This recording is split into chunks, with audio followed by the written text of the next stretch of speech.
போய் எல்லா இடத்துலையும் கூப்பிட்டு வந்தார். கூப்பிட்டு வந்து எல்லாம் பேசிட்டு வந்திருந்தார். யாருமே வரல, ஜனங்கள் யாருமே வரல, கூட்டத்துக்கு வரல. நாங்கள் ஆரம்பிக்கிற டைம் சொல்லிட்டோம். அப்போது மாஸ்டர் சொன்னார், நீங்கள் வந்து ஆரம்ப ஜபம் பண்ணுங்க, ஜனங்கள் வருவாங்க அப்படின்னாரு.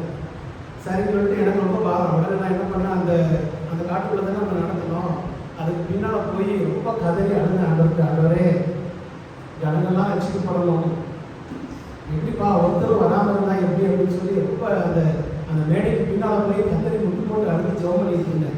ஜெபம் பண்ணிவிட்டு கரெக்டாக எனக்கு கொடுத்த டைமில் வந்து நேராக வந்து ப்ரேயர் ஸ்டார்ட் பண்ணேன். சொல்லிட்டு தான் ஆண்டவரை ஜெபம் பண்ணேன். ஆண்டவரே நான் கண்ணை மூடி ஜெபம் பண்ணுவேன், நான் மூடி ஜெபம் பண்ணி நான் முடிக்கும் போது 100 பேராவது இருக்கணும்பா அப்படின்னு. அது மாதிரியே நான் வந்து ஜெபம் பண்ணேன். நான் கண்ணை திறந்து பார்க்கும்போது 100 பேர் இருக்காங்க. ஆண்டவர் வந்து நம்முடைய ஜெபத்தை அப்படியே கேட்டு அதுக்கு வந்து பதில் தரக்கூடிய ஆண்டவர் இல்லையா? இந்த கிராமத்துக்காக எனக்கு ஜெபிக்கிறதுக்கு ரொம்ப வாஞ்சை. நான் இன்னும் அதிகமாக ஜெபிக்கணும்னு ஆசைப்படுறேன். ஒரு சில வார்த்தைகள் உங்களுக்காக நான் பகிர்ந்து கொள்ள ஆசைப்படுகிறேன். அப்போஸ்தலர் நடவடிக்கையிலிருந்து 1வது அதிகாரம் 8வது வசனம்.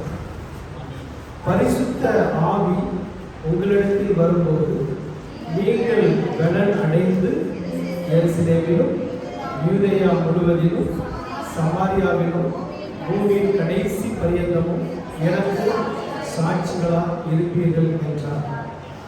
ஸோ நம்ம வந்து என்னவா இருக்கணுமா? சாட்சிகளாக இருக்கணுமா? சரி, நம்ம எத்தனை பேர் வந்து பரிசுத்த ஆவியினுடைய அபிஷேகத்தை பெற்றிருக்கிறோம் அப்படிங்கிறது எனக்கு தெரியாது. ஒருவேளை நம்ம வந்து பரிசுத்த ஆவியை பெற்றிருக்கிறோம் அப்படின்னு சொன்னால் அதனுடைய காரியம் இந்த வசனம் நம்முடைய வாழ்க்கையில் நிறைவேறும்படியாக நம்ம எப்படி இருக்கணுமோ சாட்சியாக இருக்கணும். எங்கெல்லாம் சாட்சியாக இருக்கணும்? எருசலேம்.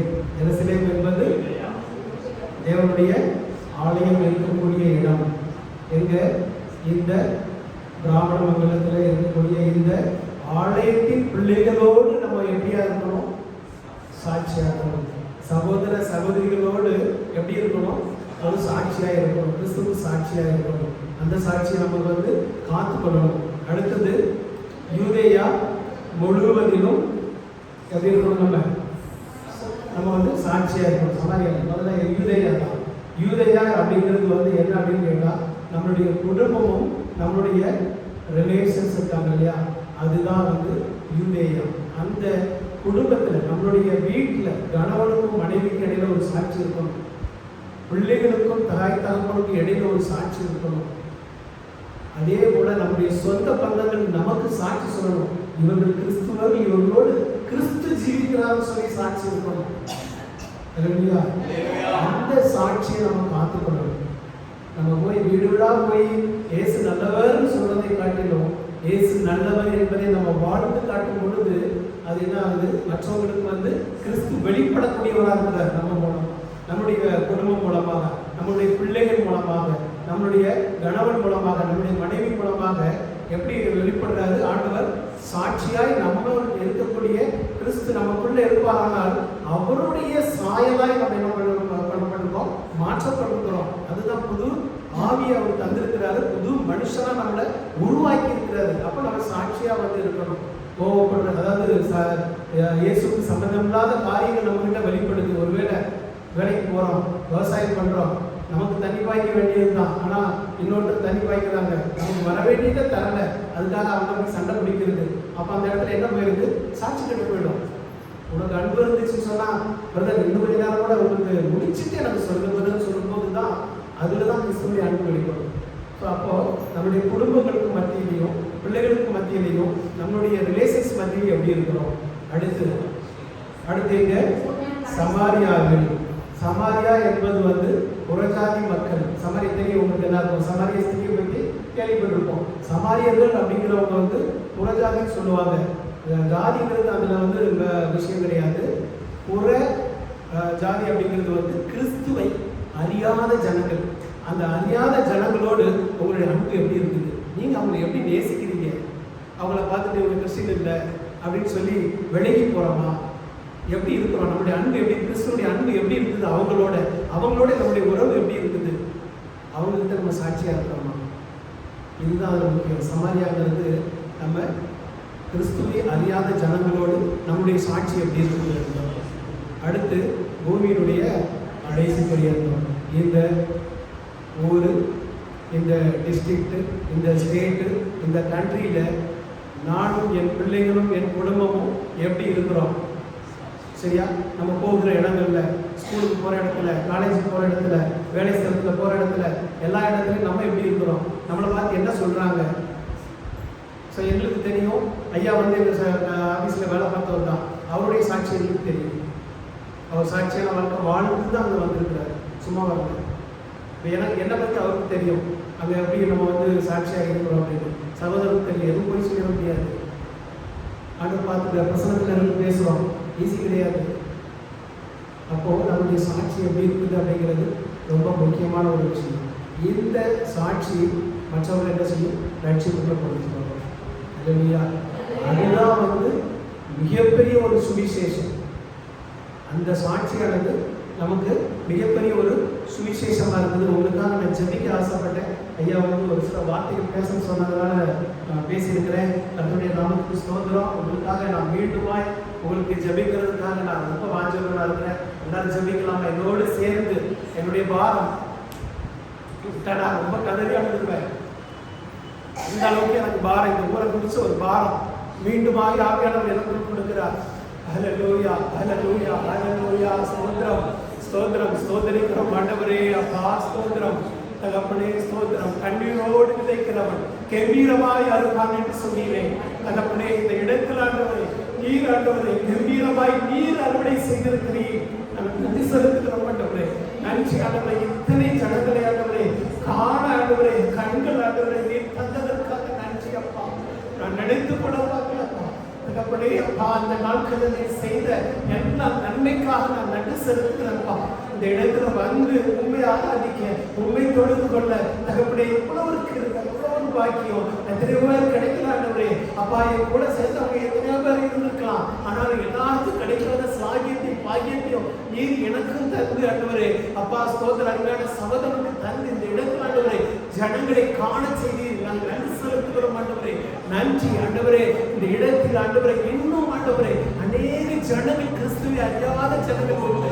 என் தகப்பன் ஆண்டவரே அப்பா நீர் ஆண்டவரே இருக்கக்கூடிய ஒவ்வொருத்தருக்காகவும் ஒவ்வொருத்தருடைய பாவத்திற்காக ஆண்டவரே நீர் சிலுவையில் ஆண்டவரை மரித்தது உண்மை அல்லவா? உங்களுடைய ஆண்டவரே பாடுகளை ஆண்டவரே நினைக்கத்தக்கதாக தகப்பனே இந்த ஜனங்கள் எல்லாம் ஆண்டவரே உணர்வுள்ள ஒரு ஜனங்களாய் மாறத்தக்கதாக அவர்களுடைய இருதயத்தில் ஆவியானவர் அப்பா நீர் பேசும்படியாக தகப்பனே கிருபை செய்யுங்கப்பா. நீங்க கிருபை செய்யுங்கப்பா.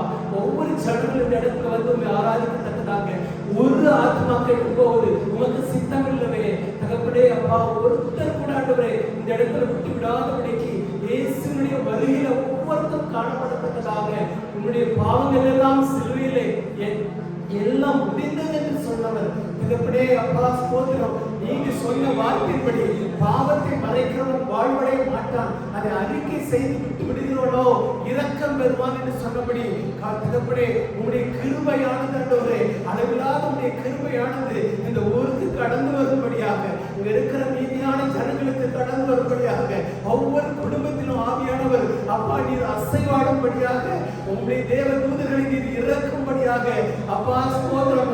அதற்கு தடையா இருக்கிற எல்லா காரியங்களையும் இயேசு கிறிஸ்துவின் நாமத்தினாலே நாங்கள் ஆண்டவரை கட்டி அப்புறப்படுத்தி செபிக்கிறோம் ஆண்டவரே. உங்களுடைய வார்த்தை கிரியை செய்யட்டும் அப்பா. இந்த ஜனங்களுக்கு இரக்கம் உள்ளவர் அப்பா, இரக்கத்தில் நீர் ஐஸ்வர்யம் உள்ள ஆண்டவர். உங்களுடைய இரக்கத்தின் ஐஸ்வர்யத்தின்படி இந்த ஜனங்களுக்கு நீர் மனமிறங்கும்படியாக செபிக்கிறோம் அப்பா. கண்ணீரால் ஆண்டவரை உடைய பாதத்தை கழுவுகிற எங்களை நீர் நினைத்தரும்படியாக தகப்பனே இந்த இடம் போதாதபடிக்கு ஆண்டவரே ஜனங்கள் கூட்டம் கூட்டமாய் வந்து ஆண்டவரே இந்த இடத்தில் உண்மை ஆராதிக்க ஆண்டவரே உண்மை தொழுது கொள்ள கிறிஸ்து யார் என்பதை அறிந்து கொள்ள அப்பா உமக்கும் ஆண்டவரே அப்பா மனிதனுக்கும் இடையில இருக்கக்கூடிய உறவு என்ன என்பதை அப்பா புரிந்து கொள்ள என் தகப்பன் கிருபை செய்தபடியாக நாங்கள் ஜெபிக்கிறோம் ஆண்டவரே. வந்திருக்கிற ஒவ்வொரு பிள்ளைகளும் ஆண்டவரே சாட்சியான வாழ்க்கை வளர்த்ததாக தகப்பனே தன்னுடைய குடும்பத்தில் ஆண்டவரே தகப்பனே தன்னுடைய ரிலேஷன்ஸ் மத்தியில் ஆண்டவரே வேலை ஸ்தலத்தில் ஆண்டவரே பாப்பா படிக்கக்கூடிய பள்ளிகள் ஆண்டவரே அப்பா இந்த ஊர்ல ஆண்டவரே சாட்சியான வாழ்க்கை வாழ்ந்து உமக்கென்று ஆண்டவரை கனி கொடுக்கக்கூடிய பிள்ளைகளாக உம்முடைய வருகையிலே ஆண்டவரே இவர்கள் ஒவ்வொருத்தரும் காணப்படத்தக்கதாக கர்த்தருடைய வருகை சமீபம் என்பதை அறிந்து கொண்டு அதற்கு ஏற்றபடி ஆண்டவரே ஒவ்வொரு நாளும் நீர் கொடுக்கிற புதிய கிருபையினாலே இவர்கள் நிரப்பப்பட்ட ஆண்டவரே அப்பா மீதியான ஜனங்களை ஆண்டவரே அப்பா கொள்ளையாடின பொருளாய் கொடுக்க நீர் போதுமானவராக இருக்கிறீர். இவர்களை நீர் ஆண்டவரை எடுத்து பயன்படுத்தும்படியாக பல வாழ்க்கையில் நம்புவோட இவர்களை எடுத்து நீர் பயன்படுத்தும்படியாக செபிக்கிறோம் ஆண்டவரே. இரக்கம் செய்தப்பா இந்த ஜனங்களுக்கு நீர் மனம் இறங்கும்படியாக செபிக்கிறோம் ஆண்டவரே. ஐயாவை எடுத்து பயன்படுத்துங்கப்பா. தகப்பனே ஸ்தோத்திரம் ஆண்டவரே. நீர் தெரிந்து கொண்ட பாத்திரம் அப்பா அவருக்கு ஆண்டவரே இந்த ஊருக்கு அவருக்கு எந்த சம்பந்தமும் இல்லை. ஆனாலும் என் தகப்பனானவர் ஏற்ற காலத்திலே உயர்த்தும்படிக்கு என் பலத்த கரங்களுக்குள் நீர் அடங்கீர் என்று சொல்லபடி அடங்கி இருந்த உங்களுடைய பிள்ளையை நீர் எடுத்து இந்த இடத்துல பயன்படுத்தி வருகிறீர் தகப்பனே. இன்னும் அதிகமாய் அநேக ஜனங்களுக்கு இந்த அருகாயில் இருக்கிற ஒவ்வொரு கிராமங்களுக்கும் ஆண்டவரே ஐயாவை எடுத்து நீங்க பயன்படுத்தும்படியாக என் தகப்பனானவர் ஐயா நீர் ஆண்டவரை ஏற்ற கிருபையிலான நீர் தந்து ஆண்டவரே கிருபை வரங்களெல்லாம் அவரில் செயல்படும்படியாக தகப்பனே கொடுக்கப்பட்ட தாளங்கள் எல்லாம் பயன்படத்தக்கதாக ஒவ்வொரு ஆண்டவரே கொடுக்கிற ஒவ்வொரு வார்த்தைகளும் ஆண்டவரே தீர்க்க தரிசன வார்த்தைகளாய் கடந்து வரும்படியாக தகப்பனே ஒவ்வொருத்தரும் இந்த இடத்துக்கு வந்தவர்கள் நல்லது என்று உணர்ந்து கொள்ளத்தக்கதாக இன்று வந்தது நல்லது என்று ஆண்டவரே ஜனங்கள் ஒவ்வொரு நாளும் உணர்ந்து கொள்ளத்தக்கதாக அவர் ஆண்டவர் இந்த இடத்துல அசைவாடும்படியாக உடைய பிரசன்னம் எப்பொழுதும் இந்த இடத்துல தங்கி இருக்கும்படியாக அப்பாவை நாங்கள் கெஞ்சி கேட்கிறோம் ஆண்டவரே. நீங்க ஆண்டவரே அப்படியே செய்ய போற கிருபைக்காக நன்றி அப்பா. நன்றி நன்றி அளவில்லாத உடைய பிரசனத்திற்காக நன்றி செலுத்துகிறோம் ஆண்டவரே. நன்றி இந்த பகுதி ஜனங்களுக்காக உடைய இரக்கத்திற்காக நன்றி அப்பா. அப்பா அக்கம் பக்கத்தில் இருக்கிற ஒவ்வொரு கிராமத்து ஜனங்களுக்கும் ஆண்டவரே இந்த இடம் ஆண்டவரே அப்பா ஒரு ஜெப வீடாக ஆண்டவரே பரலோகத்துக்கும் ஆண்டவரே பூலோகத்துக்கும் ஒரு ஏணி உண்டு. அது கிறிஸ்து என்னும் ஏணி.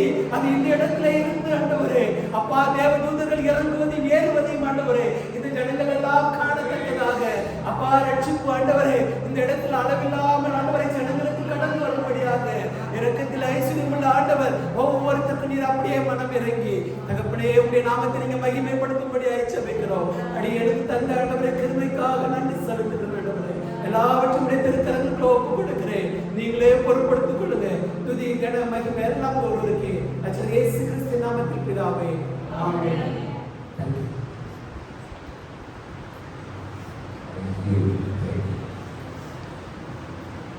Hallelujah. Hallelujah.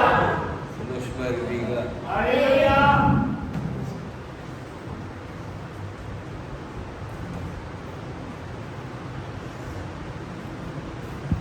இன்றைக்கு நம்முடைய என்ன நம்முடைய தீம் ஆண்டவரே நான் உங்களுக்கு என்ன செய்ய அப்ப நம்ம என்ன செய்ய வேண்டியவர்களாக இருக்கிறோம்? தேவனுடைய சித்தத்தை அறிய வேண்டியவர்களாக இருக்கிறோம். நேற்றைக்கு நாம் பார்த்தோம் தேவன் நம்முடைய சித்தத்தை எல்லார் மீதும் வைத்திருக்கிறார். உலகத்தில் இருக்கிற எல்லா மனிதன் மீதும் தேவனுடைய திட்டம் தேவனுடைய சித்தம் இருக்கிறது. ஆகவே ஒவ்வொருவருக்கும் தனிப்பட்ட சித்தத்தை வைத்திருக்கிறார். நேற்று பார்த்தத ஒரு கிளான்ஸ் நான் ஃபர்ஸ்ட் சொல்லிட்டு போயிடுறேன். அதுக்காக சரியான நேரத்தில் நான் என்ன செய்வேன் முடிச்சிடுவேன். அதில் உங்களுக்கு நம்பிக்கையை போக வேண்டியதில்லை. அதுக்காக திரும்பி வாட்சை பார்க்க வேண்டியதே இல்லை. என் முகத்தை மட்டும் தனிப்பட்ட திட்டம். அப்ப தனிப்பட்ட திட்டத்தில் பொதுவான திட்டம் இருக்கிறது, தனித்துவமான திட்டம். பொதுவான திட்டம் என்னது? நீங்கள் ரட்சிக்கப்பட வேண்டும், மனம் திரும்ப வேண்டும், ஞான ஸ்நானம் பெற வேண்டும், தேவனுக்கு நன்றி செலுத்துகிறவர்களால் சிந்திக்கிறவர்களால். அதே சமயத்துல தனித்திட்டம் என்ன? நீங்க என்ன செய்யணுமோ அதை செய்யணும். ஒருத்தருக்கு ஒவ்வொரு வேலைய, ஒவ்வொரு தாளந்த, ஒவ்வொரு கிருபைய ஆண்டவர் கொடுத்திருக்கிறார். எல்லாருக்கும் ஒரே மாதிரி அவர் என்ன செய்யறதுல கொடுக்கிறார். ஆமா, என்ன பத்திரனால ஒரு திட்டத்தை அவர் வச்சிருக்கிறார். அந்த திட்டத்திற்கு நான் என்ன செய்யணும்? அதுக்காகத்தான் நம்ம இப்ப இந்த வருஷத்துல என்ன செய்யணும்? ஜெபித்து கொண்டிருக்கிறோம். அந்த அடுத்த வருடம் நான் என்ன திட்டம் எனக்கு வச்சிருக்கிறீர், அதை நான் எப்படி நிறைவேற்றுவது? அப்போ அவருடைய விருப்பத்தை நம்முடைய வாழ்க்கையில நாம் நிறைவேற்றுவதற்கு நாம் நம்மை ஒப்பு கொடுக்கிறதா இருக்கு. ஆகவே நாம் யாராய் இருந்தாலும், எங்கே இருந்தாலும், எப்படிப்பட்ட சூழ்நிலையில் இருந்தாலும், என்ன விதமான தோல்வியை கண்டிருந்தாலும் அவருடைய சித்தம் நம்முடைய வாழ்க்கையில மாறாதது. அல்லேலூயா. அடுத்தது அவருடைய சித்தம் என்ன செய்யும்? நம்மை வழி காட்டும். உண்மையில் என் கண்ணை வைத்து உனக்கு ஆலோசனை சொல்வேன், நீ நடக்க வேண்டிய வழியை உனக்கு காண்பிப்பேன். அதுக்கு அடுத்தது என்ன சொன்ன? தேவனுடைய சித்தம் நம்முடைய வாழ்க்கையில நன்மையை கொண்டு வருகிறதா இருக்கிறது. அன்றியும் அவருடைய தீர்மானத்தின்படி அழைக்கப்பட்டவர்களாய் அவரை ஏற்றுக்கொண்டவர்கள், ஆமென், அவரில் அன்பு கூறுகிறவர்களுக்கு சகலமும் நன்மைக்கு எதுவாய் நடக்கிறது, நன்மைக்கு எதுவாய் நடக்கிறது. சரி, இப்போ சித்தம்னா என்ன? இரண்டாவது என்ன சொன்ன? தேவ சித்தத்தை நம்முடைய வாழ்க்கையில எப்படி நாம் தேவன் பயன்படுத்த வேண்டும். அதாவது நம்ம சித்தம் நம் வாழ்க்கையிலே அறிந்து அதை தேவன் பயன்படுத்துகிற வழிகள் என்னங்கிறத குறித்து நம்ம என்ன செஞ்சோம்? நேற்று பார்த்தோம். முதல்ல என்ன பார்த்தோம்? தேவ சித்தம் நம்ம வாழ்க்கையில தேவன் பயன்படுத்துவதற்கு, தேவ சித்தத்தின்படி நாம் பயன்படுவதற்கு கொடுக்கணும் அப்படின்னு சொன்னா முதல்ல என்ன செய்யணும்? தேவனுடைய வார்த்தை நமக்கு தேவை. தேவ வார்த்தையை நாம் வாசிக்கிற பொழுது, தியானிக்கிற பொழுது, தேவ வார்த்தையை நாம் அனுதினமும் நேசிக்கிற பொழுது அவர் என்ன செய்கிறார்? தன்னுடைய திட்டத்தை, தன்னுடைய விருப்பத்தை, தன்னுடைய சித்தத்தை நம்முடைய வாழ்க்கையில வெளிப்படுத்துகிறார். சங்கீதம் 119 105ஆம் வசனத்துல வாசித்தோம், உம்முடைய வசனம் என் கால்களுக்கு தீபமும் என் பாதைக்கு வெளிச்சமுமாய் இருக்கிறது. ஹல்லேலூயா. தேவ சித்தம் எப்போதும் தேவனுடைய வார்த்தைக்கு விரோதமாக இருக்காது. தேவ வார்த்தைக்கு, அதாவது தேவ வசனத்திற்கு உட்பட்டதாகத்தான் இருக்குமே அல்லாமல் தேவ வார்த்தைக்கு எதிர்பட்டதாய் தேவ சித்தம் நம்ம வாழ்க்கையில் என்ன செய்யாது? வெளிப்படாது. இரண்டாவது என்ன வழி இருக்கிறது? பரிசுத்த ஆவியானவருடைய ஒத்தாசை.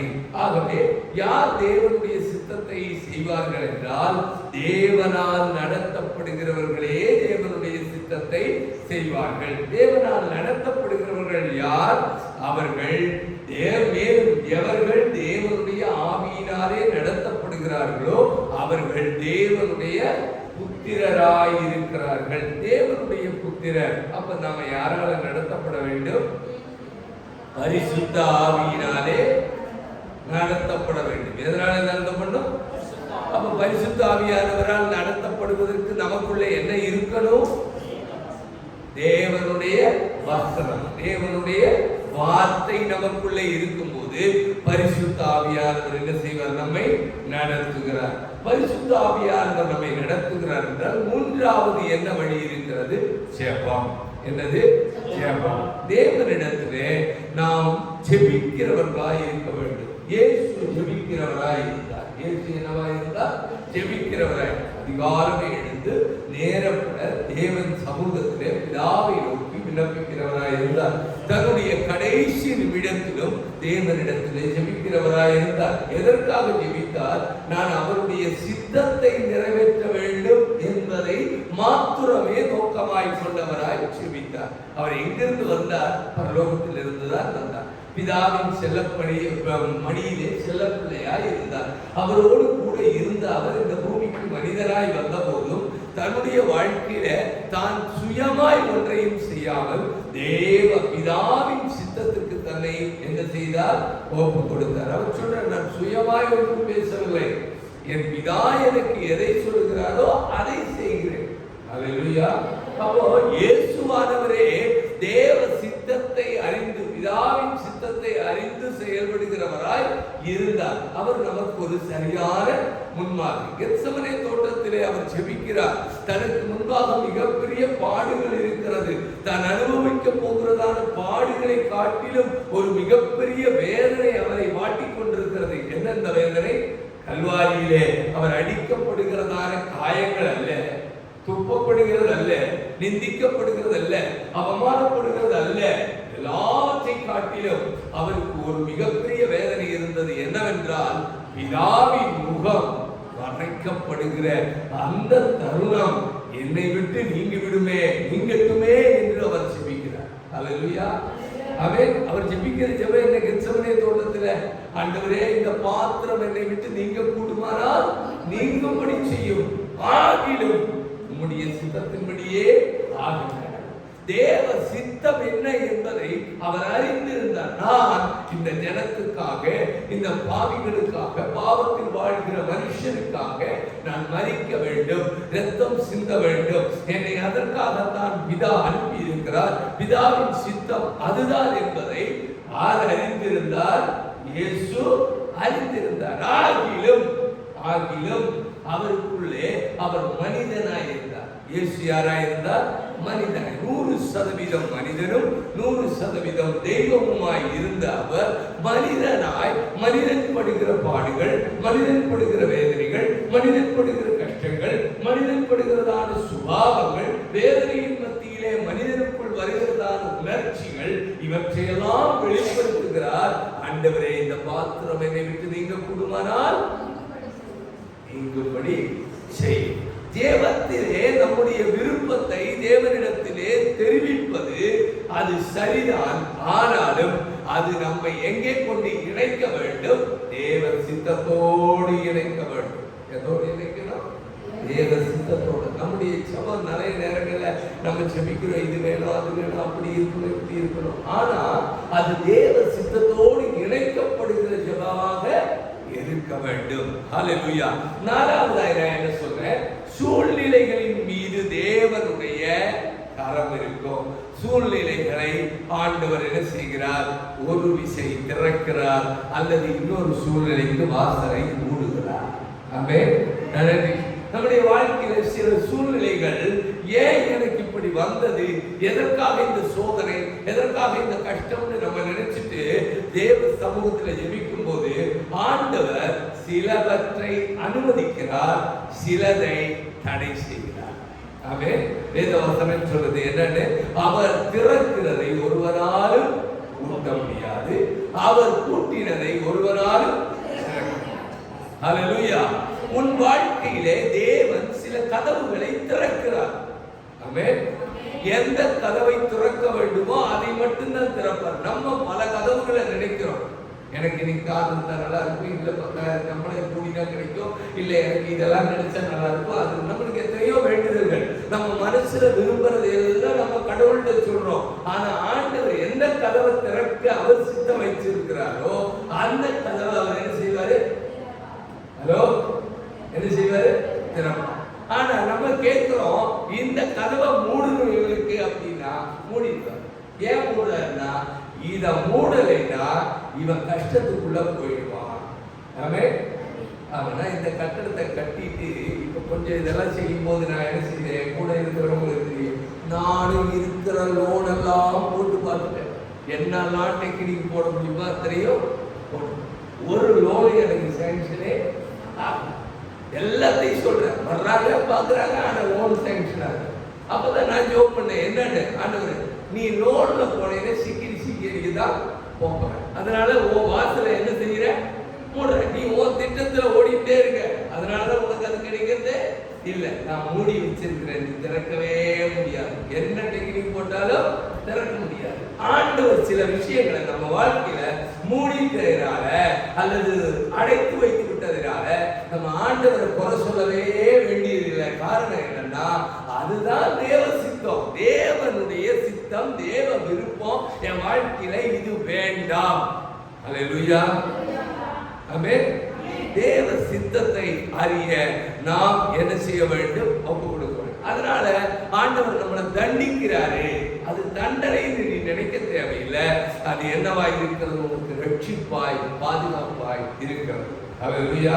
அடுத்தது இன்றைக்கு நாம் சிந்திக்க போகிற காரியம் நீதிமொழிகளின் புத்தகம் 11ஆம் அதிகாரம் 14ஆம் வசனம். நீதிமொழிகளின் புத்தகம் 11ஆம் அதிகாரம் 14ஆம் வசனம். ஆலோசனை இல்லாத இடத்திலே ஜனங்கள் விழுந்து போவார்கள், அநேக ஆலோசனைக்காரர் உண்டானால் சுகம் உண்டாகும். அல்லேலூயா. என்ன உண்டாகும்? Proverbs. நீதிமொழிகள் தான் Proverbs. ஆமென். ஆலோசனை இல்லாத. அப்போ ஆண்டவர் நம்முடைய சித்தத்தை யார் மூலமாய் வெளிப்படுத்துகிறார்? நம்ம வாழ்க்கையில தேவ சித்தம் நம்ம வாழ்க்கையில வெளிப்படுவதற்கு அல்லது அறிந்து கொள்வதற்கு புரிந்து கொள்வதற்கு தேவன் வைத்திருக்கிற 5வது வழி என்னன்னா ஆலோசனைக்காரர்கள். யாரது? ஆலோசனை. யார் அந்த ஆலோசனைக்காரர்கள்? ஆசாரியர்கள் அல்லது போதகர்கள், மேய்ப்பர்கள், தேவ ஊழியர்கள் உங்களுக்கு யாராய் இருக்கிறார்கள்? கர்த்தருடைய சித்தத்தை வெளிப்படுத்துகிறவர்களாய் இருக்கிறார்கள். தேவ சமூகத்திலிருந்து தேவ ஊழியர்கள் வாயிலிருந்து வருகிறதான சத்திய வார்த்தை, சத்திய வசனம் உங்களை என்ன செய்யும்? தேவ சித்தத்தை அறிந்து கொள்ள உதவி செய்கிறதாய் இருக்கிறது. ஹல்லேலூயா. ஆலோசனை இல்லாத இடத்திலே ஜனங்கள் என்ன செய்வார்களாம்? விழுந்து போவார்கள், சீர்கெட்டு போவார்கள். ஹல்லேலூயா. ஆகவே ஆலோசனை கேட்கிற அனுபவம் அப்படின்னா தேவ வசனத்தை போதிக்கிற அந்த காரியத்தை காது கொடுத்து என்ன செய்யணும்? கேட்கணும், கவனமா கேட்கணும். ஆண்டவரே, இன்றைக்கு நீர் என்னோடு என்ன பேசுகிறீர்? என் வாழ்க்கையில் இந்த காரியங்களை எல்லாம் நான் நினைத்து ஜெபித்துக் கொண்டிருக்கிறேனே, எனக்கு ஒரு வார்த்தை உம்மிடத்திலிருந்து கடந்து வராதா? ஏன்னா நம்ம எல்லாத்திலையும் தேர்ந்தவர்கள் அல்ல. முதல்ல சொன்ன வேத வசனம் வாசிக்கிறவங்க நீங்க கவுண்ட் பண்ணவங்க கொஞ்சம் பேர் தான் இருப்பீங்க. பரிசுத்த ஆவியின் அபிஷேகம் பெற்றவங்க கொஞ்சம் பேர் தான் இருப்பீங்க. பரிசுத்த ஆவியானவர் துணையை தேர்ந்தவங்க கொஞ்சம் பேர் தான் இருப்பீங்க. ஜெபிக்கிறவங்க, நல்லா ஜெபிக்கிறவங்க கொஞ்சம் பேர் தான் இருப்பீங்க. ஆனால் என்ன இருக்கும்? தேவ சமூகத்திலிருந்து தேவனுடைய வார்த்தை என்ன செய்யும்? விடுதலையோடு தேவ மனுஷனுடைய வாயிலிருந்து வரும்பொழுது அதை சரியாய் கவனித்து கேட்போமே. ஆனால் இந்த ஆலோசனை உங்களை என்ன செய்யுமா? ஆமென். விழுந்து போக பண்ணாது, எழுந்து நிற்க செய்யும். ஹல்லேலூயா. ஆமென். அநேக ஆலோசனைக்காரர் உள்ள இடத்திலே என்ன உண்டு? சுகம் உண்டு. ஹல்லேலூயா. அப்ப நமக்கு ஒரு ஆலோசனை கேட்கிற இடம் எது என்றால் தேவனுடைய ஆலயம். இது ஒரு கருவி நம்ம வாழ்க்கையில். தேவ சமூகத்தில் அநேகம் பாஸ்டர் நான் இது என்ன செய்யட்டும், இது எப்படி பண்ணணும்னு கேட்கும் போது தேவ சமூகத்தில் ஜெபித்து சொல்லுகிற வார்த்தைகளும் உண்டு, அப்பொழுதே தேவன் தருகிற வார்த்தைகளும் உண்டு. சில பிரசங்கங்கள்ல அவன் என்னிடத்துல பிள்ளைகள் சொல்லியிருக்கான், ஆண்டவர் நான் சும்மா பேசுறேன், அந்த வார்த்தைகள்ல இருந்து கர்த்தர் அவர்களை என்ன செய்திருக்கிறார்? பலப்படுத்தி இருக்கிறார், அனுபவித்திருக்கிறீங்க. ஹல்லேலூயா. அடுத்தது என்ன இருக்கு அப்படின்னு கேட்டீங்கன்னா உள்ளான அமைதி. என்ன அமைதி? உள்ளான அமைதி. 6வது காரியம் கொலோசியர் 3ஆம் அதிகாரம் 15ஆம் வசனம். கொலோசியர் 3ஆம் அதிகாரம் 15ஆம் வசனம். தேவ சமாதானம் உங்கள் இருதயங்களில் ஆணைக்கடவது, இதற்கென்றே நீங்கள் ஒரே சரீரமாக அழைக்கப்பட்டிருக்கிறீர்கள், நன்றி அறிதல் உள்ளவர்களாயும் இருங்கள். ஹல்லேலூயா. அப்ப தேவ சித்தம் உன் வாழ்க்கையில எதை கொண்டு வரும்னா தேவ சமாதானத்தை உன் இருதயத்திலே கொண்டு வரும். தேவ சித்தத்தை அறிகிறவர்களா இருந்தா என்ன வரும்? உங்க இருதயத்துல சமாதானம் வரும். மனுஷ சித்தம் அல்லது மனுஷ விருப்பம் அவசரப்படுத்தும். மனுஷ விருப்பம் என்ன செய்யும்? அவசரம். ஆனா தேவ சித்தம் அமைதிப்படுத்தும். எத்தனை பேருக்கு புரியுது? தேவ சித்தம் அது பொறுமையா, அது நம்மை சாந்தமாக்கும், அது நம்மை அமைதிப்படுத்தும். ஆனா மனுஷ விருப்பம் டக்குன்னு செஞ்சிருவோம், எடுத்தெறிஞ்சு பேசிடுவோம், எடுத்தெறிஞ்சு செஞ்சிருவோம். அது செஞ்சதுக்கு அப்புறம் தான் நம்ம என்ன செய்வோம்? ஐயோ இப்படி செய்திருந்தா நலமாய் இருந்திருக்குமேன்னு யோசிப்போம். ஆனா தேவ சித்தம் அப்படி இல்லை, அது பொறுமையாய் இருக்கும். ஹல்லேலூயா. Praise the Lord. எத்தனை பேருக்கு புரியுது? புரியுதா? அப்ப தேவ சித்தம் உன் வாழ்க்கையில 6 விதங்கள்ல அந்த வழிகளின் மூலமாய் தேவ சித்தத்தை அறிந்து கொள்ளும். அப்போ தேவ சித்தம் உன் வாழ்க்கையில இருந்தால் வருகிறதான ஆசீர்வாதம், இத நமக்கு சிவகங்கையிலிருந்து வந்த பாஸ்டர் பேசுகிறார். அதுல இருந்து தான் நான் இப்ப எடுத்திருக்கேன். 3 காரியம் அவர் சொல்லியிருக்கிறார். என்னென்ன எத்தனை பேருக்கு ஞாபகம் இருக்குன்னு தெரியல. ஆசீர்வாதம், தேவ சித்தம் கரெக்டா உன் வாழ்க்கையில நீ அறிஞ்சு வாழ்றீங்கன்னா உன் வாழ்க்கையில கிடைக்கிற 3 ஆசீர்வாதம். 1 பாதுகாப்பு, ஒண்ணு என்னது? பாருங்க, சங்கீதம் 23:3 சொல்லுது, அவரை ஆத்துமாவை தேற்றி தம்முடைய நாமத்தின் நிமித்தம் நீதியின் பாதையிலே நடத்துகிறார். பாருங்க, அவர் நீதியின் பாதையிலே நடத்துகிறார், நல்ல வழியில். அதுல ஆபத்தே கிடையாது. அதுல ஆபத்தே, தேவ சித்தத்தின்படி நீ போயிட்டீனா அதுல என்ன இல்ல? ஆபத்தே இல்ல. ஆமென். அப்ப அதுல என்ன உண்டு? பாதுகாப்பு. இரண்டாவது என்ன உண்டு? அதிகாரம். என்ன உண்டு? அதிகாரம். என்ன? 2 தீமோத்தேயு 1:7 வாசிக்கிறோம். ஆண்டவர் நமக்கு என்ன கொடுத்திருக்கிறார்? பயமுள்ள ஆவியை கொடுக்கவில்லை, பலமும் அன்பும் தெளிந்த புத்தியும் உள்ள ஆவியை கொடுத்திருக்கிறார். ஹல்லேலூயா. கேக்குறீங்களா? நான் வேகமா போறேன், 5 நிமிஷத்துல முடியும் இல்லையா? அதுக்காக பிரைஸ் தி லார்ட். அப்போ நமக்கு என்ன உண்டு? முதல்ல கிடைக்கிற ஆசீர்வாதம் பாதுகாப்பு. இரண்டாவது ஆசீர்வாதம் என்னது? அதிகாரம். என்னது அதிகாரம்? சகலத்தின் மேலும் அதிகாரம், பிசாசின் மேல் அதிகாரம், உலகத்தின் மேல் அதிகாரம், ஆமென், சத்ருவின் வல்லமைகளின் மேல் அதிகாரம், நோயின் மேல் அதிகாரம், வியாதியின் மேல் அதிகாரம், வார்த்தையின் அதிகாரம். ஹல்லேலூயா. இந்த அதிகாரம் விசுவாசத்தின் அதிகாரம். நான் அதை விசுவாசத்துல சொல்லி கொடுத்தேன் இல்லையா? விசுவாசமானது என்னவா இருக்கிறது? வரமா இருக்கிறது. அந்த விசுவாசம் வாழ்க்கையில என்னவா மாறணும்? சிருஷ்டிப்பின் அதிகாரமாய் மாறுகிறது. உண்டாகும் கடவுள்னு சொன்ன உடனே அது உண்டாயிற்று. ஹல்லேலூயா. சிருஷ்டிப்பின் அதிகாரம் என் தேவனிடத்தில் இருக்கிறது. அப்படியான உன்னுடைய வாயிலே என்ன உண்டு? அதிகாரம் உண்டு. வார்த்தையிலே அதிகாரம் உண்டு. அந்த அதிகாரம் எதனால் கிடைக்கிறது? தேவ சித்தத்தை சரியாய் புரிந்து கொண்டு தேவ சித்தத்தின்படி வாழ்கிற பிள்ளையின் வாழ்க்கையிலே அதிகாரம் உண்டு. ஹல்லேலூயா. Praise the Lord. மூன்றாவது என்ன உண்டு சொன்னா சந்தோஷமும் திருப்தியும் உண்டு. சந்தோஷமும் திருப்தியும் உண்டு. சங்கீதம் 16:11 வாசிக்கலாம். அதிலே பார்க்கிறோம். சங்கீதம் 16:11 ஜீவ மார்க்கத்தை எனக்கு தெரியப்படுத்துவீர், உம்முடைய சமூகத்தில் பரிபூரண ஆனந்தமும் உம்முடைய வலது வாரிசத்தில் நித்திய பேரின்பமும் உண்டு. என்ன உண்டு? சந்தோஷம் உண்டு, பேரின்பம் உண்டு.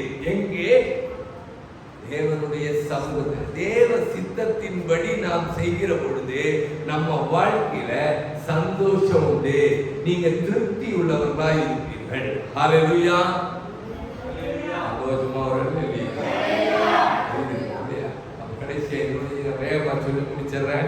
நோட் பண்ணிக்கிறதுனால சந்தோஷம். மறுபடியும் ஒரு நாள்ல கூட ஃப்ரீயா என்ன செய்யலாம்? பேசலாம். அப்ப தேவ சித்தத்தை இழக்க செய்கிறதான தடைகளை ஆசீர்வாதம் என்ன? தேவ சித்தம் எப்படி பெற வழிகள், அடுத்தது பெறுகிறதுனால் கிடைக்கிற ஆசீர்வாதம், நாலாவது நான் என்ன சொல்றேன்?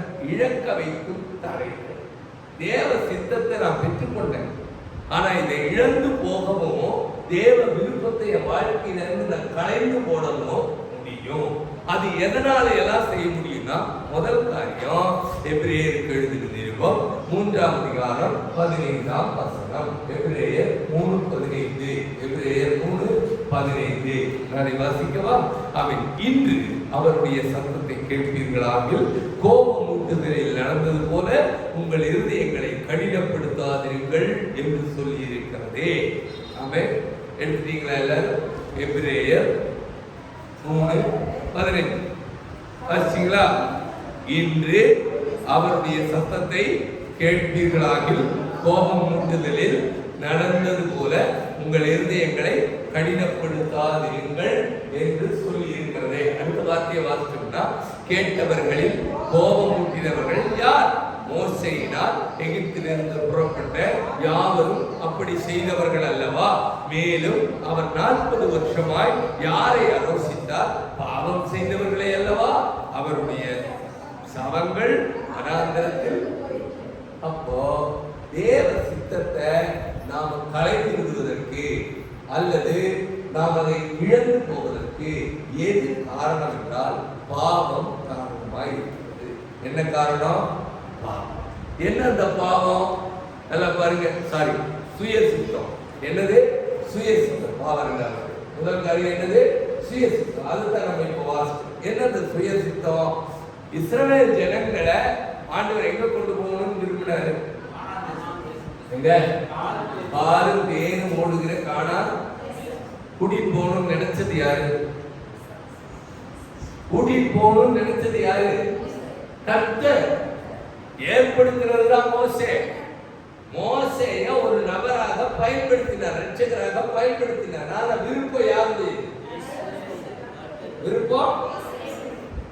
அப்போ இஸ்ரவேல் ஜனங்கள் வேதனைப்படுகிறார்கள், கஷ்டப்படுகிறார்கள், உபத்திரவப்படுகிறார்கள். இந்த உபத்திரவத்தில் இருந்து அவருடைய ஜனத்தை விடுவித்து அவர் ஏற்படுத்தி இருக்கிற கானான் தேசத்திற்கு, செழிப்பான தேசத்திற்கு கொண்டு போக வேண்டும், உங்களை ஆசீர்வாதமாய் வைக்க வேண்டும் என்பது தேவனுடைய விருப்பம். தேவனுடைய அப்ப அந்த விருப்பத்தின்படி அவர் கிரியை செய்தார். என்ன கிரியை செய்தார்? மோசேயை ஏற்படுத்தினார், பார்வோனை அழித்தார், செங்கடலை கடந்தார், பல காரியங்களை கடந்து கூட்டிக் கொண்டு வருகிறார். வருகிற வனாந்தரத்திலே தேவனுக்கு கோபம் மூட்டினவர்கள் யார்? அப்ப கடவுளை கோபப்படுத்தினா அதுக்கு காரணம் என்னன்னா அவங்களோட சுய சித்தம். என்னது? Own will. நான் அங்கேயே இருந்திருந்தா கொட்டிக்காயோ இறைச்சியோ சாப்பிட்டிருப்பேன், அங்க இருந்திருந்தா நான் நல்லா இருந்திருப்பேன், ஒருவேளை கஷ்டம் தான் பட்டிருப்பேன், ஆனா நான் எப்படி இருந்திருப்பேன்? இங்க வந்து இவ்வளவு தூரம் பாடுபட வேண்டியதே இல்ல. தண்ணி கூட கிடைக்க மாட்டேங்கிறது, அப்பம் கூட கிடைக்க மாட்டேங்கிறது, இறைச்சி கூட கிடைக்க மாட்டேங்கிறது. முறுமுறுப்பும் வேதனையும் துக்கமும் யாருக்கு வந்தது? விருப்பத்தின்படி நடத்தப்பட்ட ஜனத்துக்கு. அதனாலதான் அந்த இடத்துல எபிரேயர் எழுதியிருக்கிறார், எபிரேயர் புத்தகக்காரன், அவருடைய சத்தத்தை கேட்பீர்கள் ஆகில் கோபம் ஊட்டுதலில் நடந்தது போல. ஆண்டவருக்கு என்ன செய்தாங்க? அவங்க கோபத்தில் ஆண்டவர் என்ன செய்தார்? அடிச்சுட்டார். வனாந்தரத்திலேயே எல்லாம் என்ன செய்தாங்க? செத்து போனாங்க. ஒருத்தம் கூட போகல. ஒருத்தம் கூட போனாரா? ஒருத்தம் போல. எகிப்துல இருந்து கிளம்புனதுல ஒருத்தம் கூட போகல. யார் தான் போனாங்க? காலையில யோசுவாங்க தான் போனாங்க, வேற யாரும் போல. காரணம் என்ன? சுய சித்தம். எனக்கு இது வேணும், எனக்கு அது வேணும், சுய விருப்பம். நம்ம ஆண்டவர் விருப்பத்துக்கு விட்டு கொடுக்காம உன் விருப்பத்துக்கு முக்கியப்படுத்தி அதை அவர்கிட்ட கம்பல் பண்ணும்போது அவர் கொடுத்துருவாரு. கொடுக்காம இருக்க மாட்டாரு. காளையை கேட்டாங்க, கொடுத்தாங்களா இல்லையா? தண்ணியை கேட்டாங்க, கொடுத்தாங்களா இல்லையா? அவன் கொடுத்தாரா இல்லையா? முறுமுறுப்பை பார்த்தாலும் ஆண்டவர் என்ன செய்தார்? அவங்க விருப்பத்தை நிறைவேற்றினாரு. ஆனா தண்டனை இருந்தது. காரணம் என்ன? சுய விருப்பத்தை முக்கியப்படுத்தும் போது தேவனுடைய விருப்பத்தை நாம் தள்ளி விடுகிறோம். அல்லேலூயா. எத்தனை பேருக்கு புரிஞ்சது தெரியல? அவன் புரிஞ்சதா புரியலையா? சுய விருப்பத்தை தேவ சித்தத்துக்கு ஒப்பு கொடுத்து கேட்கணும். ஆண்டவரே, இதை நான் ஆசிக்கிறேன், நீர் இது என் வாழ்க்கையில தர சித்தமானால் நீர் இது தாரும். இந்த கடனை வாங்க நான் யோசிக்கிறேன், இது எனக்கு தர உனக்கு சித்தமானால் தாரும். என்ன நான் செய்யணுமோ அதை அன்னைக்கு நான் தேவ சமூகத்தில் கேட்டு பெற்றுக் கொள்வேனே. ஆனால் நிச்சயமாய் கர்த்தர் என்ன செய்வார்? அதை விளக்குவார், நமக்கு தருவார். ஆனால் வேண்டாததை அவர் அடைத்து விடுவார். அடைச்சிட்டாரு கோவப்படுறது இல்லை, இஷ்டத்துக்கு போய் வாங்குறது இல்லை. அதனாலதான் பிரச்சனை மாட்டிக்கிறோம். அடுத்தது என்ன? பாவம். இரண்டாவது காரியம் என்ன? சுய விருப்பம். இரண்டாவது என்னது? பாவம். வாசிக்கலாமா? ஏசாயா தீர்க்கதரிசன புத்தகம் 59ஆம் அதிகாரம் 2ஆம் வசனம். ஏசாயா. ஆமென். Praise God. உங்கள் அக்கிரமங்களே உங்களுக்கும் உங்கள் தேவனுக்கும் நடுவாக பிரிவினை உண்டாக்குகிறது. உங்கள் பாவங்களே உங்களுக்கு அவர் செவி கொடுக்காதபடிக்கு அவருடைய முகத்தை உங்களுக்கு மறைக்கிறது. ஏனென்றால் உங்கள் கைகள் இரத்தத்தாலும் உங்கள் விரல்கள் அக்கிரமத்தாலும் கரைவிட்டு இருக்கிறது. உங்கள் உதடுகள் பொய்யை பேசி உங்கள் நாவு நியாயக்கேட்டை வளர்க்கிறது. ஆக ஏசாயா 59:2-3. ஏசாயா 59:2-3. இந்த வசனம் எழுதி வச்சுக்கோங்க. இதை எது நம்மை தேவ சித்தத்திலிருந்து விலக்கும்? பாவம், அக்கிரமம், தேவனுக்கு விரோதமான பகை. அல்லேலூயா. தேவன் நம்மை பாவத்துக்குள்ளே இருந்து மீட்டெடுத்திருக்கிறார். மீட்டெடுத்த நாம எப்படி வாழணும்? பரிசுத்தமாய் வாழ வேண்டும். காரணம் என்ன? அவர் பரிசுத்தர். அவர் பரிசுத்தராய் இருக்கிறது போல நாமும் என்ன செய்ய வேண்டும்? பரிசுத்தராய். அப்போ பாவம் இருந்தா நம்ம வாழ்க்கையில தேவ சித்தம் என்ன செய்யாது?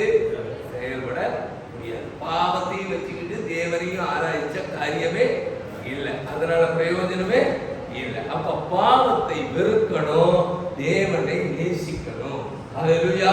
தேவன். மூணாவது காரியம் என்னன்னா மனித பயம். மனித பயம், மனுஷ பயம் உன் வாழ்க்கையில இருந்தா தேவ சித்தம் உன் வாழ்க்கையில நிறைவேறவே நிறைவேறாது. என்னது? ஆமா, மனுஷனை பயப்படவே கூடாது. ஆண்டவர் சொன்னார், உன் ஆத்துமாவை கொல்ல வல்லவர்களுக்கே பயப்படுங்கள். அப்படின்னா என்ன அர்த்தம்? உன் ஆத்துமாவை கொல்ல வல்லவருக்கே பயப்படு. உன் சரீரத்தை அழிக்க வல்லவனுக்கு அல்ல. உன் சரீரத்தை அழிக்க வல்லவனுக்கு அல்ல. உன் சரீரத்தை அழிக்க வல்லவன் யார்? பிசாசு. உன் ஆத்துமாவை அழிக்க வல்லவர் யார்? பிசாசு. உன் ஆத்துமாவை நரகத்துல தள்ளுறது யாரு? என்னங்க வசனம் புரியுதா புரியலையா? புரியலையா? புரியுதுல்ல? வசனம் என்ன சொல்லுது? ஆத்துமாவை நரகத்திலே தள்ளி அழிக்க வல்லவருக்கே பயப்படும். உங்கள் சரீரத்தை அழிக்க வல்லவருக்கு அல்ல அப்படின்னு எழுதியிருக்கிறார். அப்படின்னா என்ன அர்த்தம்? உன் சரீரத்துல வியாதியை கொண்டு வருவான், வேதனையை கொண்டு வருவான், துக்கத்தை கொண்டு வருவான், உனக்கு ஏமாற்றத்தை கொண்டு வருவான், உன் வாழ்க்கையில சுகத்தையே தரமாட்டான், உன்னை எப்போது அழித்து வச்சுட்டே இருப்பான். காரணம் என்னன்னா, நீ தேவனை ஆராதிக்கிறதுனால, தேவ விருப்பம் செய்யறதுனால உன் வாழ்க்கையில நல்லது நடக்காதுன்னு சொல்றவன் தான் உன் சரீரத்தை வேதனைப்படுத்துகிற பிசாசு. ஆனா ஆண்டவர் என்ன செய்யறாரு? உன் ஆத்துமாவுக்கு ஜீவனை கொடுக்கிறார். நீ அவருக்கு பயந்தீங்கன்னா உன் ஆத்மாவின் ஜீவனை நீ என்ன செய்திருவ? இழந்துருவ. ஹல்லேலூயா. இப்ப புரியுறதா உங்களுக்கு? புரிஞ்ச மாதிரியாவது தலையாட்டுமா? ஆமென். Price the Lord. ஹல்லேலூயா. தேவ சித்தம் சில நேரம் நம்முடைய வாழ்க்கையில எதிர்பாராததை செய்யலாம். ஆனால் அவர் உத்தரவிடுகிற பொழுது அல்லது அவர் ஆணை இடுகிற பொழுது அது நம்முடைய வாழ்க்கையில அவருடைய உதவியாக மாறும். ஹல்லேலூயா. அப்ப நம்முடைய வாழ்க்கையில தேவ சித்தத்தை நடைமுறையில் அடைய 5 படியை மாத்திரம் சொல்லி முடிக்கிறேன். முதலாவது, முழுமையான அர்ப்பணிப்பு நமக்குள்ள இருக்கணும். என்ன இருக்கணும்? என்ன? அது முத ஆரம்பிக்கும் போது அவர் பிரசங்கத்தில் ஆரம்பிச்சார். என்னென்ன ஆரம்பிச்சார்? ரோமர் 12:1 கர்த்தருடைய சித்தம் நன்மை.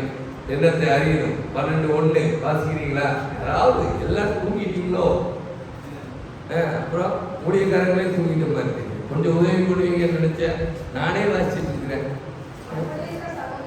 அப்படி இருக்க சகோதரரே, நீங்கள் உங்கள் சரீரங்களை பரிசுத்தமும் தேவனுக்கு பிரியமுமான ஜீவ பலியாக, உங்க சரீரத்தை என்ன செய்யணும்? ஜீவ பலியாக. அப்ப முழுமையாக அர்ப்பணிக்கணும். ஆவி ஆத்மா சரீரத்தை அர்ப்பணிக்கணும். அதுக்கு அடுத்த வார்த்தை என்ன சொல்லுது? 2வது வசனம், நீங்கள் இந்த பிரபஞ்சத்திற்கு ஒத்த வேஷம் தெரியாமல் தேவனுடைய நன்மையும் பிரியமும் பரிபூர்ணமான சித்தம் என்னதென்று அறிந்து உங்கள் மனம். 2வது காரியம் என்ன சம்பவிக்கணும்? அர்ப்பணிப்பு இருக்கணும். 2வது மனசு புதுசா. மனசு புதுசா. ஆமென். அர்ப்பணிப்பு இருக்கிறவ வாழ்க்கையில தான் மனசு புதுசா. அர்ப்பணிக்காம மனசு புதுசாகவே. அப்ப மனசு புதுசாகல, அர்ப்பணிப்பு இல்லைன்னா மனசுல இன்னும் பழசு கிடக்கு, குப்பை கிடக்கு. பழசெல்லாம் நம்ம நினைச்சுட்டே தான் என்ன செய்யறோம்? இங்க உட்கார்ந்து இருக்கோம். அப்படி இல்லை, நமக்குள்ள இருக்கிற பழசெல்லாம் தூக்கி பலியாக, பலி என்ன செய்வாங்க? கொளுத்துவாங்க, எரிச்சிருவாங்க. அப்போ பலி செலுத்துறதுன்னா என்ன? எரிக்கிறது தான் பலி. அப்போ முழுமையாய் நம்மை சமர்ப்பிக்கும் போது நம்ம மனசு என்னவாகும்? புதியதாக. 3வது என்ன சொல்ற? சின்ன காரியங்களிலும் விசுவாசம் வைக்க வேண்டும். சின்ன காரியங்களிலும் விசுவாசம். கொஞ்சத்தில் உண்மையுள்ளவர்களால் கட்டளைகளை அநேகத்திற்கு அதிகாரியாக மாற்றுவார். உங்க வாழ்க்கையில் என்னவா இருக்கணும்? கொஞ்சமா இருந்தாலும், இவ்வளவுதான் இருந்தாலும் உண்மையா. எப்படி இருக்கணும்? உண்மையா. அதுக்கான வசனம் லூக்கா 16ஆம் அதிகாரம் 10ஆம் வசனம். லூக்கா 16:10. கொஞ்சத்திலே உண்மை உள்ளவன் அநேகத்திலும் உண்மை உள்ளவனாய் இருக்கிறான், கொஞ்சத்திலே அநீதி உள்ளவன் அநேகத்திலும் அநீதி உள்ளவனாய் இருக்கிறான். நம்ம வாழ்க்கையில எதை ஆண்டவர் அதிகமா விரும்புகிறார்னா உண்மையை விரும்புகிறார். எதை விரும்புகிறார்? உண்மையை விரும்புகிறார். நாலாவது காரியம், நம்ம வாழ்க்கையில என்ன இருக்கணும்? பொறுமை இருக்கணும். என்ன இருக்கணும்? பொறுமை. தேவ சித்தம் உடனே தெரியாது, ஆனால் அது வெளிப்படும். ஆமென். தேவ சித்தம் உடனே தெரியும், ஆனா அது கண்டிப்பா வெளிப்படும். அதனாலதான் இதுல எழுதியிருக்காரு என்னன்னு சொல்லிட்டு, ஆமென். தீர்க்க தரிசனம் கடந்தோடுகிறவன் வாசிக்கிற வகையில் என்ன பண்ணும்? எழுதி குறித்த காலத்தில் அது என்ன செய்யும்? நிறைவேறும். குறித்த காலத்தில் அது நிறைவேறும். தேவ சித்தம் வாழ்க்கையில குறித்த காலத்தில் கர்த்தர் என்ன செய்வாரு? நிறைவேற்றுவார். நீ அவசரப்பட வேண்டிய அவசியமே இல்லை. அப்ப நாம என்ன செய்யணும்? காத்திருக்கணும். என்ன செய்யணும்? கர்த்தருக்கு காத்திருக்கிறவர்கள் புதுபலன் அடைவார்கள். கர்த்தருக்கு காத்திருக்கிறவர்கள் புதுபலன், கழுகுகளை போல சிட்டைகளை அடித்து எழும்புவார்கள். அவர்கள் ஓடினாலும் நிலைப்படையார்கள், நடந்தாலும் சோர்வடையார்கள். அல்லேலூயா. ஆகவே கர்த்தருக்கு நன்றி செலுத்தி அவருக்கு கீழ்ப்படுகிற அனுபவம் நம்முடைய வாழ்க்கையில் இருக்க வேண்டும். அல்லேலூயா. நன்றி செலுத்தி கீழ்ப்படுகிறோம். 1 தெசலோனிக்கேயர் 5:18 சொல்லுது, எல்லாவற்றிலேயும் ஸ்தோத்திரம் செய்யுங்கள், அப்படி செய்வதே கிறிஸ்து இயேசுவுக்குள் உங்களை குறித்து தேவனுடைய சித்தமாயிருக்கிறது. உங்க சித்தம் என்ன? எல்லாவற்றிலேயும் சொல்லுங்க. எல்லாவற்றிலேயும். அப்ப எப்படி எல்லாவற்றிலேயும் ஸ்தோத்திரம் சொல்லுவீங்க? இந்த நாள் தந்தீரே ஸ்தோத்திரம், இந்த ட்ரெஸ் தந்தீரே ஸ்தோத்திரம், இந்த சாப்பாடு தந்தீரே ஸ்தோத்திரம், இந்த மூச்சுக்காத்த தந்தீரே ஸ்தோத்திரம், இப்படிப்பட்ட ஒரு ஜீவிதத்தை தந்தீரே ஸ்தோத்திரம், இப்படிப்பட்ட கஷ்டத்தை தந்தீரே ஸ்தோத்திரம், இப்படிப்பட்ட நஷ்டத்தை தந்தீரே ஸ்தோத்திரம். எல்லாவற்றிலேயும் ஸ்தோத்திரம் செய்யுங்கள். அடுத்தது என்ன? அப்படி செய்வதே கிறிஸ்து இயேசுவுக்குள் தேவனுடைய சித்தமாயிருக்கிறது. அல்லேலூயா. அப்படி இல்லாமா?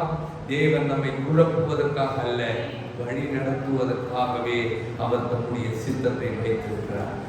நம்ம குழப்பறதுக்கு இல்லை. நம்ம நிறைய நேரத்துல எங்க வர மாட்டாரும் குழம்பி போயிருக்க, குழம்புறதுக்கு இல்லை. எதுக்கு அவர் வச்சிருக்கிறாரு? சரியா நடத்துறதுக்கு தான் தேவ சித்தம். ஆமென். அந்த சித்தத்தை அறிந்து நம்ம அவரிடத்தில் சேருவோம்.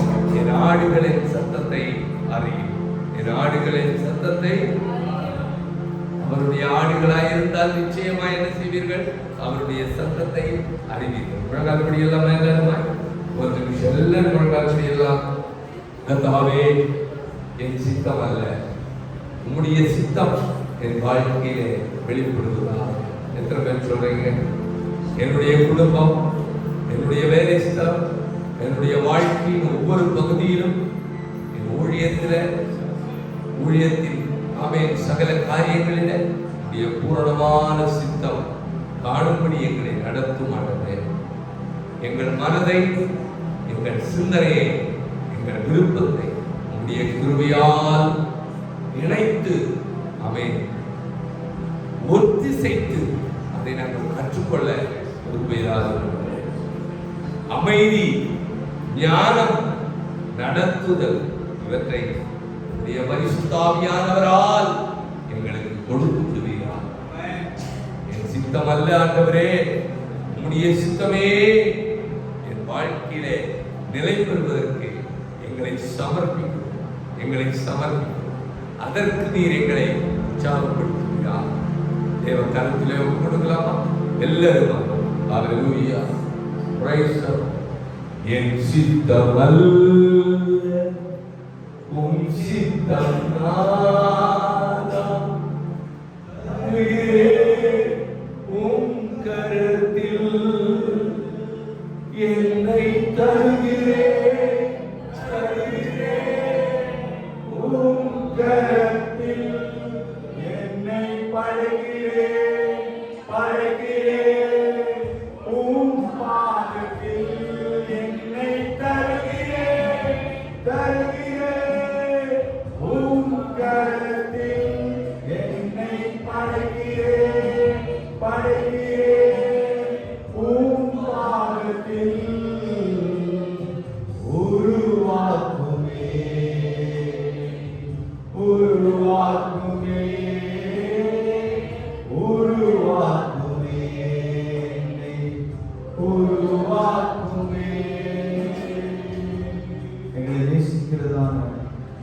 பரலோக பிதாவே, ஆண்டவரே தொடர்ந்து ஆண்டவரே நான் என்ன செய்ய சித்தமாயிருக்கிறேன் என்று பவுல் உம்மிடத்தில் கேட்ட பொழுது பவுலின் சித்தத்தை குறித்து நீங்கள் பேசினது போல தொடர்ந்து ஆண்டவரே இந்த உபவாச ஜெபத்திலே ஆண்டவரே வேதத்திலே வைத்திருக்கிற சித்தங்களை குறித்து நாங்கள் தியானித்துக் கொண்டு வருகிறோம் ஆண்டவரே. அதற்காய் ஆண்டவரே நன்றி செலுத்துகிறோம், நன்றி செலுத்துகிறோம். அந்த எல்லாவற்றிலும் ஸ்தோத்திரம் செய்வதே இயேசு கிறிஸ்துவுக்குள்ள சித்தமாயிருக்கிற வேத வசனத்தின்படி எந்த நிலைமையில் இருந்தாலும் நாங்கள் உங்களுடைய சித்தத்தை நிறைவேற்றுகிற ஆண்டவரை நாங்கள் பிள்ளைகளாய் ஊழியக்காரர்களுக்கு எங்களுக்கு கிருபைகளை தருவீராக. கடைசி நாட்களில் நாம் வாழ்ந்து கொண்டிருக்கிறப்பா, என் சித்தத்தின்படி செய்கிறவனே அல்லாமல் என்னை நோக்கி கர்த்தாவே கர்த்தாவே என்று சொல்லுகிறவன் அதில் பிரவேசிப்பதிலிருந்து ஆண்டவரே நீங்க சொல்லியிருக்கீங்க. ஆண்டவரே பிதாவுடைய சித்தத்தை செய்கிறார். வேதத்தில் காணப்படுகிற அத்தனை சித்தங்களை செய்வதற்கு வேண்டிய கிருபைகளை ஏசப்பா நீர் எங்களுக்கு தரும்படியா நாங்கள் ஜெபிக்கிறோம் ஜெபிக்கிறாங்களே. அப்பா இந்த சபைக்குரிய சித்தம் ஆண்டவரே சபைக்கு வருகிறதான ஒவ்வொருடைய தனிப்பட்ட வாழ்க்கையில் இருக்கிற சித்தத்தை இந்த கடைசி நாட்களிலே ஆண்டவரே நீர் உணர்த்தி கொண்டிருப்பதற்காக ஆண்டவரே ஸ்தோத்ரம் ஸ்தோத்ரம் ஸ்தோத்ரம். ஆண்டவரே உடைய சித்தத்தை செய்கிற ஆண்டவரே உண்மையுள்ள ஆண்டவரே அப்பா ஊழியக்காரர்களாய் ஆசாரியர்களாய் இருக்க தேவன் ஆண்டவரே உதவி செய்யும்படியாய் ஜெபிக்கிறோம். கர்த்தர் அப்படி செய்யப்பட்டதுக்காய் ஸ்தோத்திரம். வந்திருக்கிற ஒவ்வொரு பரிசுத்தவான்களுக்காக விசுவாச பிள்ளைகளுக்காக ஆண்டவரே செய்தி கொடுத்த தாசர்களுக்காக ஆண்டவரே இந்த இடத்திலே ஆண்டவரே அப்பா ஆரம்ப நாட்களிலே ஊழியர் செய்த தேவ தாசர்களுக்காக ஆண்டவரே இந்த இடத்துல ஒரு சபை கட்டப்பட ஆண்டவரே தீர்மானம் பண்ணி சித்தத்தை ஆண்டவர் வைத்திருக்கிற தேவ தாசர்களுக்காக ஆண்டவரே அவங்க குடும்பங்களுக்காக நாங்கள் ஸ்தோத்திரிக்கிறோம். ஆண்டவரே நன்றி செலுத்துகிறோம். நாங்களும் அநேகருக்கு ஆண்டவரே சாட்சிகளாய் இருக்க கர்த்தர் உதவி செய்ய. சபையிலே சாட்சிகளாய் இருக்கணும், குடும்பத்திலே சாட்சிகளாய் இருக்கணும். ஆண்டவரே அப்பா அநேகருக்கு நாங்கள் சாட்சிகளாய் இருக்கணும். அப்படிப்பட்ட சாட்சி உள்ளவர்களாய் ஆண்டவரே நாங்கள் வாழ கிருபைகளுக்கு தந்தரும்படியாய் ஜெபிக்கிறோம். இயேசுவின் நாமத்தினாலே அப்படி செய்து விட்டதுக்காய் ஸ்தோத்திரம். வந்திருக்கிற உலகமையாய் போகாதபடி தேவனுடைய வசனத்தோடு ஆசீர்வாதத்தோடு போக கர்த்தர் உதவி செய்யும்படியாய் ஜெபிக்கிறோம். இது இருக்கிற 2 நாட்களோட கருத்தில் ஒப்பு கொடுக்கிறோம். தொடர்ந்து நடத்துவீராக. இயேசுவின் நாமத்தினாலே ஜெபிக்கிறோம் நல்ல பிதாவே, ஆமென். ஆமென். ஆத்துமாவே கர்த்தரை ஸ்தோத்திரி, என் முழு உள்ளத்தின் பரிசுத்த நாமத்தை ஸ்தோத்திரி. என் ஆத்துமாவே கர்த்தரை ஸ்தோத்திரி, அவர் செய்த சகல உபகாரங்கள் மறவாதே. ஆமென். அல்லேலூயா அல்லேலூயா அல்லேலூயா.